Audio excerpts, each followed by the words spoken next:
14 साल की कड़ी मेहनत, सैकड़ों लोगों की कुर्बानी और पानी की तरह बहाए गए $60 बिलियन, चीन का सबसे बड़ा सपना रातों रात एक भयानक दुःस्वप्न में बदल गया। और ये तबाही किसी दुश्मन ने नहीं बल्कि चीन के सबसे करीबी दोस्त, उसके आयरन ब्रदर पाकिस्तान ने की है। एक ऐसा धोखा जिसने बीजिंग के होश उड़ा दिए हैं। और अब आते हैं कहानी के असली ट्विस्ट पर। पाकिस्तान के आर्मी चीफ आसिर मुनीर ने अमेरिका को सीधा ऑफर दिया है, आप अपनी बंदरगाह ले लीजिए, इसे डिप्लोमेट कीजिए और अपनी सेना भी यहां पर तैनात कर दीजिए। मतलब चीन के घर में यानी उसकी बगल में दुश्मन का थाना बना दीजिए। दोस्तों, बंद दरवाजों के पीछे बीजिंग में इस वक्त खलबली मची हुई है। चीनी रणनीतिकार समझ नहीं पा रहे कि जिस पाकिस्तान के लिए उन्होंने पूरी दुनिया से दुश्मनी मोल ली, उसने ऐसा क्यों किया। अब पूरी दुनिया की नजरें भारत पर है। भारत इस बदले समीकरण में क्या भूमिका निभाएगा? क्या हम अमेरिका का साथ मिलकर चीन और पाकिस्तान को और कमजोर करेंगे? भारत के लिए इससे अच्छी खबर क्या हो सकती है? हमारे दो सबसे बड़े दुश्मन अब एक दूसरे के जानी दुश्मन बन गए हैं। चीन और पाकिस्तान का ये अटूट रिश्ता अब टूटने की कगार पर है।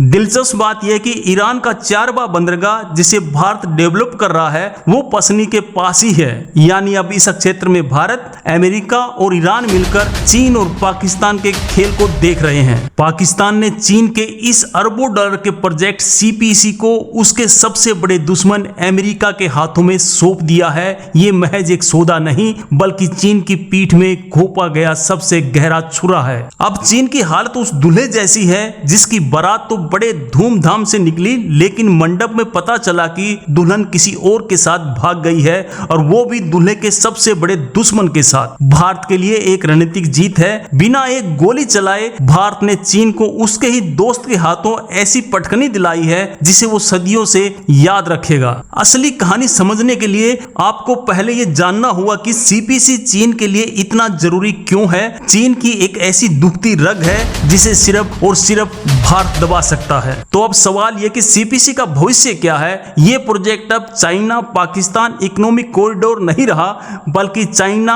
अमेरिका टकराव कॉरिडोर बनने जा रहा है। यह सोचना भी हैरान करता है कि कल तक जो पाकिस्तान अमेरिकी ड्रोन हमलों का विरोध करता था, आज वही पाकिस्तान अपनी जमीन पर अमेरिकी सेना को बुला रहा है। पसनी बंदरगाह चीन के ड्रीम प्रोजेक्ट ग्वादर से सिर्फ 100 से 120 किलोमीटर की दूरी पर है। मतलब अमेरिकी नेवी और चीनी नेवी अब पड़ोसी की तरह रहेंगे। और आप जानते हैं कि इन दोनों की दोस्ती कैसी है। यह पूरी घटना दिखाती है कि अंतरराष्ट्रीय संबंधों में कोई स्थायी दोस्त या दुश्मन नहीं होता, सिर्फ स्थायी हित होते हैं। और पाकिस्तान ने अपने हितों के लिए चीन की 14 साल की दोस्ती को कुर्बान कर दिया। आने वाले दिनों में आप देखेंगे कि चीन और पाकिस्तान के दोनों के रिश्ते में दरारें और बढ़ेंगी। सीपीसी के प्रोजेक्ट रुक जाएगा और चीन अपना पैसा वापस मांगना शुरू कर देगा। और पाकिस्तान जो पहले से ही कंगाल है, वो चीन का कर्जा चुकाने के लिए अपनी जमीन और संसाधन अमेरिका को बेचेगा। ये कभी न खत्म होने वाला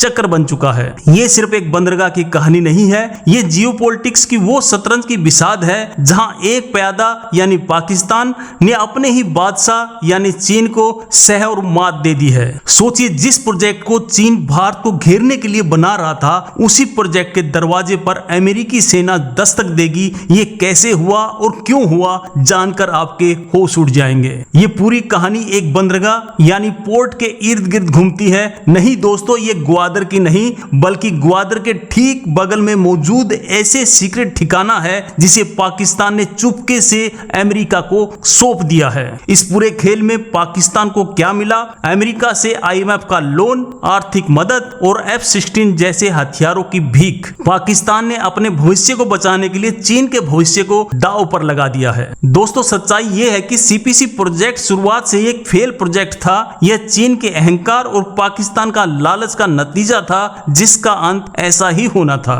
चीन का 80% से ज्यादा व्यापार और तेल एक पतले से समुद्री रास्ते से गुजरता है जिसे मलका स्टेट कहते हैं। और इसी रास्ते के मुहाने पर बैठा है भारत अपने अंडमान निकोबार द्वीप समूह के साथ। यानी भारत जब चाहे चीन की पूरी लाइफलाइन को काट सकता है और चीन की पूरी अर्थव्यवस्था घुटनों पर आ जाएगी। इसे मलक्का डिलेमा कहते हैं और यही चीन का सबसे बड़ा डर है। अंदर की खबर यह है दोस्तों कि पाकिस्तानी सेना चीन से कभी खुश नहीं थी। वो सीपीसी को अपनी प्रभुसत्ता के लिए खतरा मानती थी। अमेरिका को लाकर उन्होंने एक तीर से दो शिकार किए हैं, चीन को काबू में किया और अमेरिका से पैसा भी ले लिया है। 60 बिलियन डॉलर की लागत से बना ये प्रोजेक्ट अब चीन के गले की हड्डी बन गया है। अगर वो इसे छोड़ता है तो पैसा डूबेगा और अगर इसे पकड़े रहता है तो इज्जत और रणनीति दोनों का नुकसान होगा। ये चीन के लिए एक झटके जैसा है। उसकी 14 साल की मेहनत, अरबों डॉलर का निवेश और रणनीतिक बढ़त, सब कुछ पाकिस्तान ने एक झटके में ही अमेरिका की झोली में डाल दिया। अब ग्वादर बंदरगाह पर चीनी जहाजों के साथ साथ अमेरिकी ड्रोन और जासूस विमान भी मंडराएंगे। चीन की हर हरकत पर अब अमेरिका की सीधी नजर होगी। दोस्तों, ये इतिहास की सबसे बड़ी भू राजनीतिक त्रासदी में से एक है, जहां एक देश अपने सबसे बड़े प्रोजेक्ट को अपने ही सबसे करीबी दोस्त के हाथों बर्बाद होते देखता है। ये पाकिस्तान की पुरानी आदत है। वो हमेशा से ही डबल गेम खेलता आया है। एक तरफ चीन से सीपीसी के नाम पर पैसा लेता रहा और दूसरी तरफ अमेरिका को वही प्रोजेक्ट बेचने के लिए तैयार कर रहा था। दोस्तों, अब चीन की समझ में ये बात जरूर आ रही होगी कि भारत के साथ सीधे रिश्ते बनाना पाकिस्तान जैसे अविश्वसनीय दोस्त पर निर्भर रहने से कहीं ज्यादा बेहतर था, लेकिन अब बहुत देर हो चुकी है। उस बंदरगाह का नाम है पसनी और दोस्तों, ये नाम याद जरूर रखिए क्योंकि यही वो जगह है जहां चीन के साम्राज्य का सूरज डूबने वाला है और अमेरिका एक नया खेल शुरू करने वाला है। क्या चीन पाकिस्तान पर हमला करेगा? नहीं, क्योंकि सीपीसी का रूट पीओके से गुजरता है जो भारत का अहम हिस्सा है। अगर चीन कोई भी मिलिट्री एक्शन लेता है तो उसे भारत का सामना जरूर करना पड़ेगा। लेकिन असली खेल तो अब शुरू होगा। क्या चीन चुपचाप से अपमान सहेगा या फिर पाकिस्तान को सबक सिखाने के लिए वो कोई नया पैतरा अपनाएगा? आने वाले कुछ महीने इस क्षेत्र के लिए बहुत अहम होने वाले हैं। भारत के डर से बचने के लिए चीन ने सीपीसी बनाया, एक ऐसा रास्ता जो मलक्का स्टेट को बाईपास करते हुए सीधा पाकिस्तान के ग्वादर बंदरगाह से अरब सागर में खुलता है, जहां भारत का कोई खतरा नहीं था। चीन ने सोचा था कि उसने भारत को मात दे दी। उसने 60 अरब डॉलर लगाकर पहाड़ों को चीरकर सड़कें बनाई, हजारों पुल खड़े किए, लेकिन उसने ये नहीं पता था कि उसका अपना ही दोस्त उसकी कब्र खोद रहा है। लेकिन दोस्तों, क्या अमेरिका पाकिस्तान पर भरोसा कर सकता है? इतिहास गवाह है, पाकिस्तान ने कभी किसी का सगा नहीं हुआ। आज वो चीन को धोखा दे रहा है, कल अमेरिका को भी दे सकता है। इस पूरी कहानी से एक बात तो साफ होती है,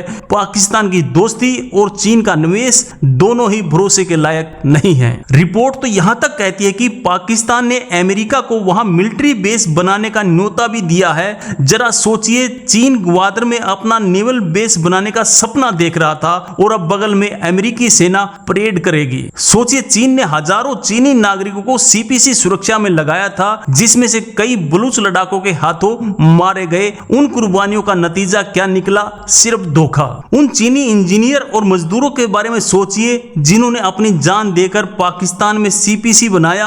आज उनकी आत्मा भी ये देखकर रो रही होगी कि उनकी कुर्बानी व्यर्थ चली गई। चीन ने सीपीसी बनाते वक्त ये कभी नहीं सोचा था कि जिस रास्ते को वो भारत से बचने के लिए बना रहा है, वही रास्ता उसे अमेरिका के जाल में फंसा देगा। दोस्तों, इस सौदे का एक और छिपा हुआ पहलू है बलूचिस्तान। अमेरिका बलूचिस्तान की आजादी का समर्थन कर सकता है ताकि सीपीसी पूरी तरह से तबाह हो जाए और चीन हमेशा के लिए इस क्षेत्र से बाहर हो जाए। लेकिन दोस्तों, पाकिस्तान ने ऐसा क्यों किया? जिस चीन ने उसे कर्जे में डुबोकर भी पाला, उसी के साथ इतनी बड़ी गद्दारी। वजह है पैसा और अमेरिका का वो वादा जो चीन पूरा कभी नहीं कर सकता। यही वजह है कि चीन सिर्फ बयान दे सकता है, धमकियां दे सकता है, लेकिन कर कुछ नहीं सकता। वो अपने ही बिछाए जाल में पूरी तरह से उलझ गया है और इस खेल का सबसे बड़ा खिलाड़ी बनकर उभरा है अमेरिका। अमेरिका अब पाकिस्तान का इस्तेमाल करके चीन पर मनोवैज्ञानिक दबाव बनाएगा। वो चीन को यह एहसास दिलाएगा कि तुम दुनिया में कहीं भी जाओ, हम तुम्हारा पीछा नहीं छोड़ेंगे। दोस्तों, अंत में कहानी हमें सिखाती है कि कर्जे और लालच से बनी दोस्ती की नींव हमेशा कमजोर होती है, जो एक झटके में ढह जाती है। आपको क्या लगता है, क्या पाकिस्तान ने चीन के साथ सही किया? कमेंट में अपनी राय जरूर बताएं। जय हिंद, जय भारत, बहुत बहुत धन्यवाद।